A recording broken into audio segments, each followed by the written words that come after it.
মিডিয়াত দিয়া মোৰ যথেষ্ট কাৰণ আছে কাৰণ সকলোৱে জানে যে মই বৃন্দাবন থিয়েটাৰৰ লগত জড়িত হৈ আছিলো মই নাটক কৰিও গৈ আছিলো কথাটো এনেকুৱা যে আজি পৰা যেতিয়া এগ্ৰিমেন্ট তেওঁলোকে কৰিব গৈছিলে তেতিয়া তেওঁলোকে মাত্ৰ দুখন কাগজ মোৰ ওচৰলৈ লৈ গৈছিলে যে এইখন এগ্ৰিমেন্ট পেপাৰ তোমালোকে সহি কৰা তুমি সহি কৰা তাৰ মই সহিও কৰিলো সব ঠিকে চলি আছিল তেওঁলোকে মানে যেতিয়া ৰিহাৰ্সেল চলি আছে তেওঁলোকে ধুনিয়াকে পইচা আমাক দি আছিল গতিকে তেতিয়ালৈকে ঠিক আছে যেতিয়া আমি থিয়েটাৰৰ পৰা ওলাই আহিলো তাৰ পিছৰ পৰা তেওঁলোকৰ আৰম্ভ হৈ গল যে আজি পইচা দিব নোৱাৰো কালি দিম কেতিয়াবা 10000 দিয়ে কেতিয়াবা 5000 দিয়ে কেতিয়াবা 20000 টকা দিয়ে হেনেকে মানে তেওঁলোকে চলাই আহিছিল তাৰ পিছত কেতিয়াবা 50 দিয়ে তেনেকে চলি আহিছিল তাৰ পিছত যেতিয়া দুৰ্গা পূজা পেন্ডেলত আমাক হিসাবখন পঠিয়াই যে তোমালোকৰ ইমানখিনি হিসাব হৈছে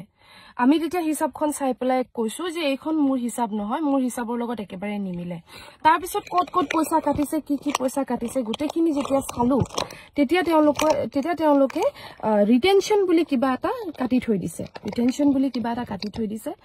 সেই ৰিটেনশনটো মই সুধিলো সবকে সুধিলো যে ৰিটেনশনটো আসলতে কি হয় কাৰণ থিয়েটাৰত ইমান দিন থাকিলো জানো যে টিডিএছ আৰু নশো নমানি থিয়েটাৰত থাকে হেতু পৰম্পৰা কিন্তু ৰিটেনশন বোলা বস্তুটো এখন থিয়েটাৰত মই প্ৰথম পাইছো তাৰছত মই সবকে সুধিলো যে ৰিটেনশনটো আসলতে কি বস্তু তেওঁলোকে তাৰছত খবৰ পাইছো যে ৰিটেনশনটো আসলতে সেটিংছ আৰু লাইটৰ লৰা ৰাখি থোৱা হয় হেতু শেষত পেন্ডেলৰ শেষত দিয়া হয় হেতু আসলতে তেওঁলোকে যাতে কোনো ধৰণৰ তেনেকুৱা স্টেপস মানে পলাই যোৱা ধৰণৰ তেনেকুৱা কাম কৰিব নোৱাৰে সেই কাৰণে মানে ৰিটেনশনটো ৰাখি থোৱা হয় এতিয়া মোৰ প্ৰশ্ন হৈছে যে ৰিটেনশনটো আমাৰ শিল্পী বিলাকৰ কিয় ৰাখে যি সকল আৰ্টিষ্ট বেনাৰত কাম কৰি আছে সেই সকল আৰ্টিষ্ট জানো পলাই যাব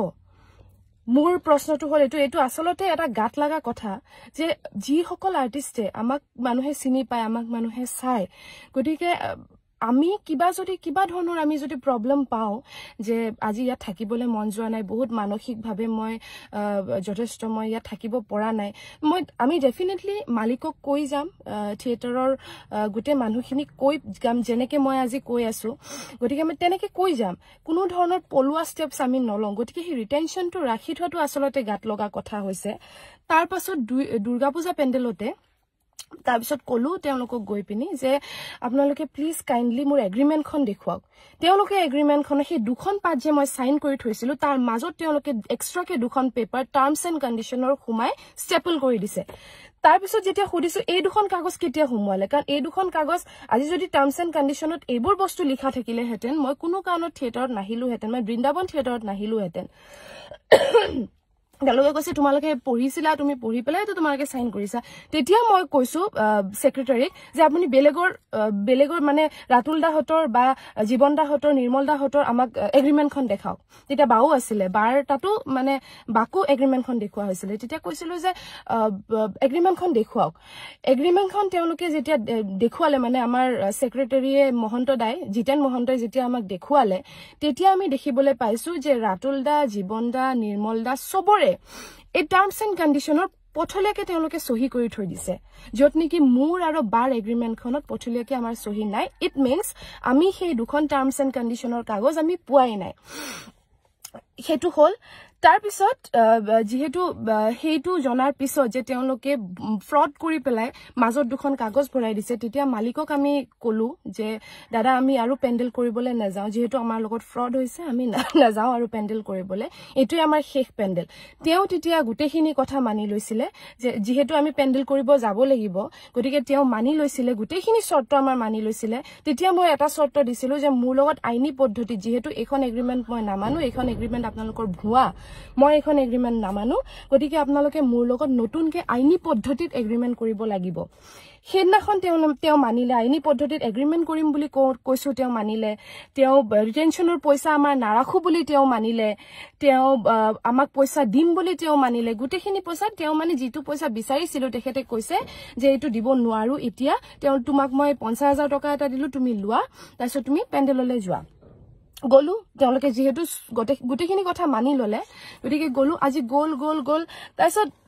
মানে তেওঁ কোনো ধৰণৰ তেনেকুৱা ৰেসপন্স নিদিয়া হল আমাক আমি ফোন কৰিলে তেওঁ ফোন ৰিসিভ নকৰে তেওঁ মেসেজ কৰিলে তেওঁ ৰিপ্লাই নকৰে আনকি যিসকল আৰ্টিষ্টক তেওঁ আহি পেলাই দৰমহা দিয়ে দৰমহা সিস্টেমটো তেওঁ আহি পেলাই তেওঁলোকক কমপ্লিট কৰি গৈ থাকে যিয়ে আমি নাটক কৰি নামি আহিম তেওঁ তাৰ পৰা তেওঁ অফিচৰ পৰা নাইকিয়া হৈ যায় জানো ক'ত যায় তেতিয়া খুদু যেতিয়া সেক্ৰেটাৰীক যে দাদা আহিছিল তো দাদা কিনি গ'ল দাদা মানে ক'ত গ'ল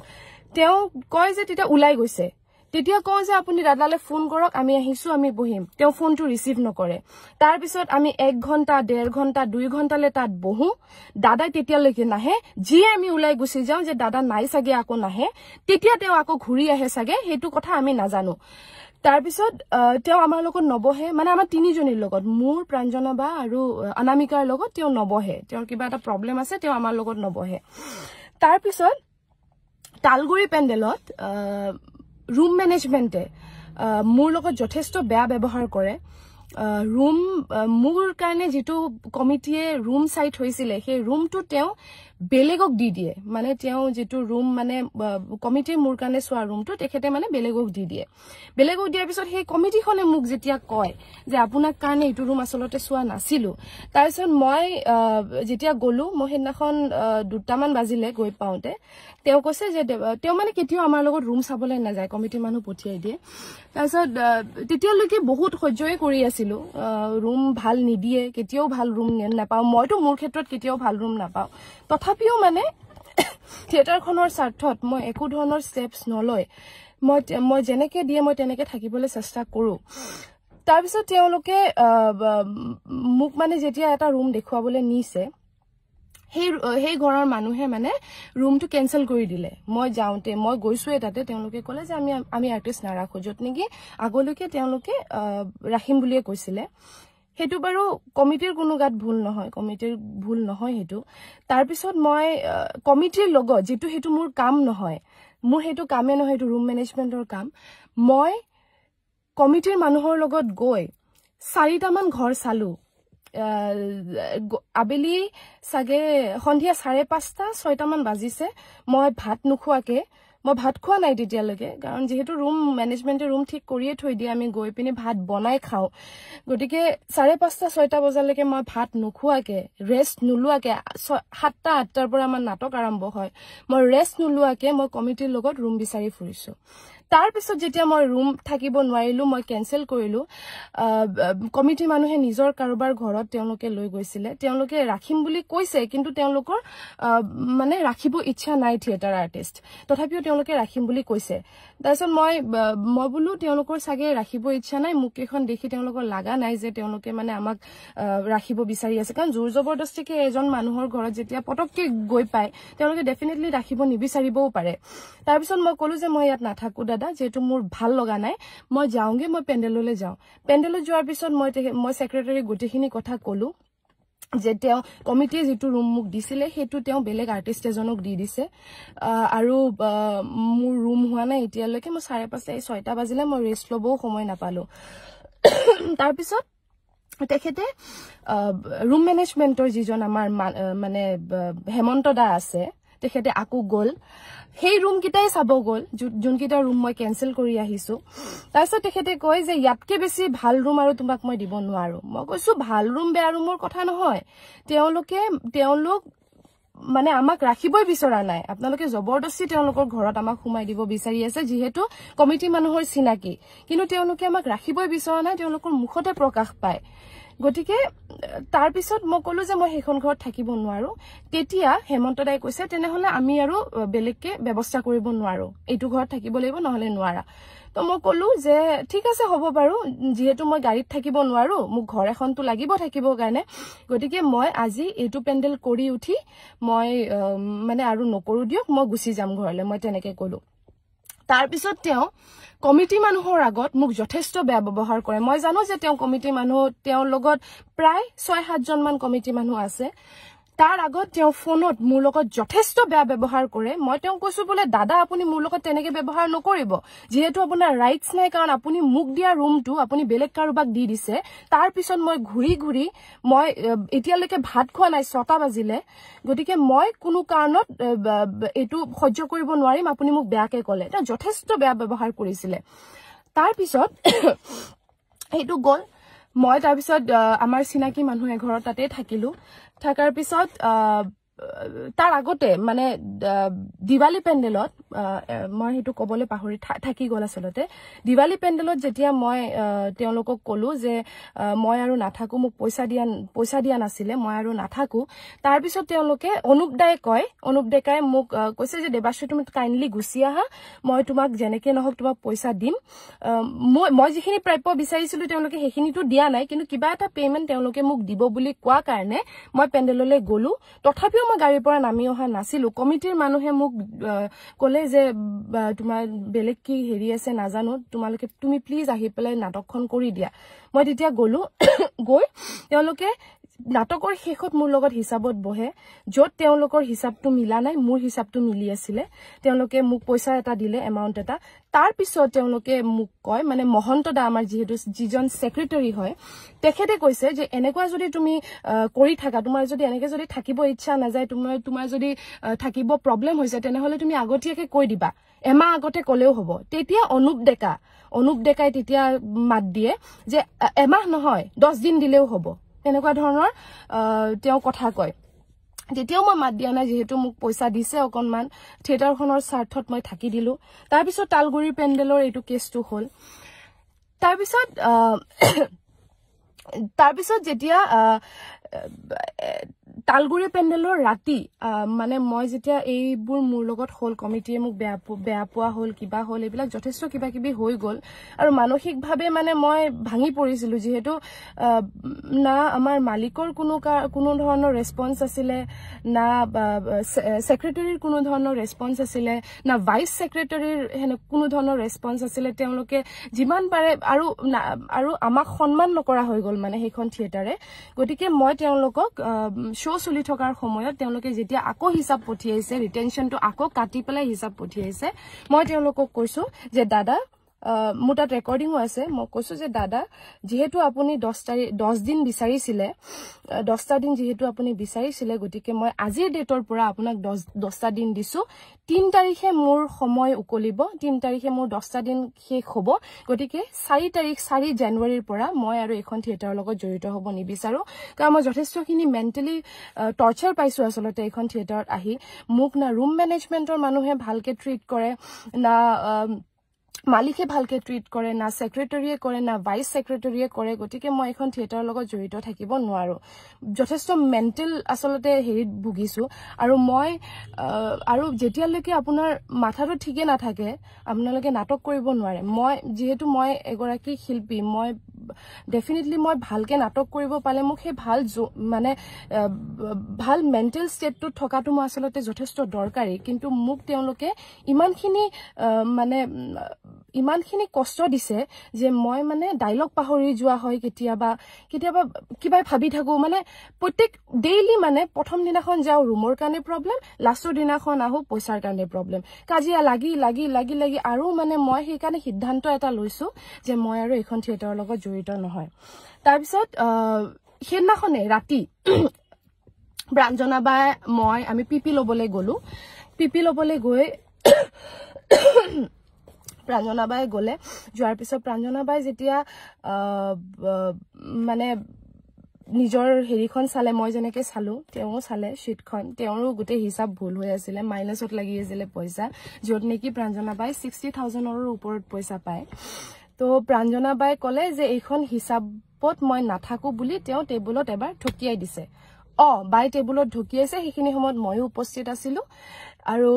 বাই টেবুলত ঢকিয়াইছে কিন্তু বাই কাকো হৰটো কৰা নাই কাকো মাৰাও নাই কাকো বেয়াকে ব্যৱহাৰো কৰা নাই গতিকে মই ভাবো এগৰাকী নাৰী হিচাপে তেওঁ আজি দুটি সন্তানৰ মাতৃ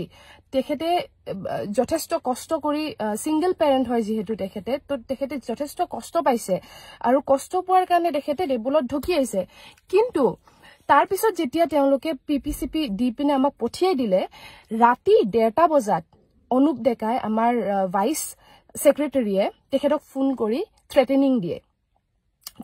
দিয়া কাৰণটো মই বুজি নাপালো কাৰণ তেওঁ কাকো হাৰ্ট কৰা নাই তেওঁ কাকো মিসবিহেভ কৰা নাই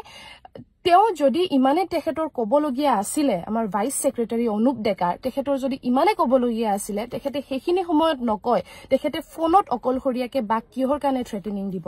গতিকে মই এটো ক্ষেত্ৰত বাৰ লগত আছো কাৰণ বাৰ কোনো ধৰণৰ একো ভুল মই তাত দেখা নাই তাৰ পিছত কালি মিটিং এখন দিছিলে যেহেতু বায়ে সিদ্ধান্ত লৈছিলে যে বায়ে আজিৰ পৰা বায়ে নাহে গতিকে মই যেহেতু তেওঁলোকক 3 তাৰিখলৈকে ডেট দিছিলো গতিকে মই মিটিংলৈ গলো তেওঁলোকে মিটিংত গুটেখিনি কথাই পাতিলে বাৰ হেৰিও পাতিলে মোৰো অকনমান ময়ো কৈ পালো অকনমান মই কৈছো যে দাদা মই কোনো কাৰণত মই থাকিব নোৱাৰো এইখন থিয়েটাৰত তেতিয়া তেওঁলোকে কি বুলি কয় তেতিয়া কিছুমান আৰ্টিষ্ট আছে আমাৰ তেওঁলোকে কয় যে হেৰি কি বুলি কয় দেৱাশ্ৰী আমাৰ কোনো আপত্তি নাই যেহেতু যোৱা বছৰো আমি এজনী আৰ্টিষ্ট গুছি যোৱাৰ বাবে আমি 14 দিনতে নাটক উলিয়াইছিলো গতিকে এওঁলোক গুছি গলেও আমাৰ একো মানে ফাৰ্ক নপৰে আমি নাটক কৰিয়ে যাম তেনেকুৱা ধৰণৰ কিছুমান কথাও শুনিবলৈ পালো গতিকে মানসিকভাৱে যথেষ্ট আসলতে অসন্মান হৈছো এখন থিয়েটাৰত আহি যেহেতু ৰুম মেনেজমেন্টৰ মানুহে আৰু কমিটি মানে এনেকুৱা কমিটিৰ লগত মানে ইমান ধুনিয়াকে আমাৰ এটা বন্ডিং বহে সদায় যেতিয়া আমি যাও তেওঁলোকে আমাক কেতিয়াবা খানা খাবলৈ মাতে তেওঁলোকে আমাক যথেষ্ট ৰেসপেক্ট কৰে সেই কমিটিখনৰ আগত যেতিয়া ৰুম মেনেজমেন্টৰ মানুহ এটাই ইমান বেয়াকে ব্যৱহাৰ কৰিব এজনী আৰ্টিষ্টক যত নেকি মোৰ তাত কোনো ধৰণৰ ভুল নাই গতিকে মই সেই বস্তুটো মানি লব নোৱাৰো আৰু অনুপ ডেকাৰ যেহেতু মোক 10টা দিন বিচাৰিছিলে 3 তাৰিখে 3 জানুৱাৰী 2025 চনত মোৰ সেই 10 দিন শেষ হ'ব আৰু 4 নম্বৰ তাৰিখৰ পৰা মই থিয়েটাৰলৈ নাহো গতিকে মই এটোৱে কৈছো মই সকলো কমিটিক মই মোৰ এই ফেসবুকৰ পোষ্টৰ জৰিয়তে মই ক্ষমা বিচাৰিছো যে মই আপোনালোকৰ ওচৰলৈ যাব নোৱাৰিলো আসলে যথেষ্ট মেন্টেল প্ৰেছাৰ তেওঁলোকে বহাই দিছে মূৰত গতিকে নোৱাৰো আৰু বেয়া নাপাব আৰু পেন্ডেল জানো যে পেন্ডেল যথেষ্টখিনি বুক হৈ আছিল পিছলৈকে কিন্তু মানে আমি মোৰ ওচৰত ভাষা নাই যে মই কেনেকে আৰু সেই মানুহখিনিক ফেস কৰো কেনেকে সেই মানুহখিনিৰ লগত গৈ নাটক কৰো কাৰণ যেহেতু আমাৰ কোনো ধৰণৰ তেওঁলোকে একো বুলিয়ে নাভাবে থিয়েটাৰখনত গতিকে মই আৰু এইখন থিয়েটাৰত মানে জড়িত হৈ থাকিব নোৱাৰি মোক একদম বেয়া নাপাব মোক ক্ষমা কৰি দিব মোৰ সাকে প্ৰথম বছৰ মই আজি 4টা বছৰ মই থিয়েটাৰৰ লগত জড়িত হৈ আছিলো কিন্তু এটো মোৰ 5 নম্বৰ বছৰ এই বছৰতহে মই প্ৰথমবাৰ এনেকে পোষ্ট দিবলৈ বাধ্য হৈছো গতিকে মোক প্লিজ মোক মানে ক্ষমা কৰি দিব মই যথেষ্টখিনি কষ্ট পাইছো মেন্টেলি যথেষ্টখিনি টৰ্চাৰ পাইছো সেই কাৰণে মই সিদ্ধান্ত লবলৈ বাধ্য হৈছো আসলতে মই এইখিনি কৈয়ে মোৰ এই মানে পোষ্টটো মই সামৰণি মাৰিম ঠিক আছে ধন্যবাদ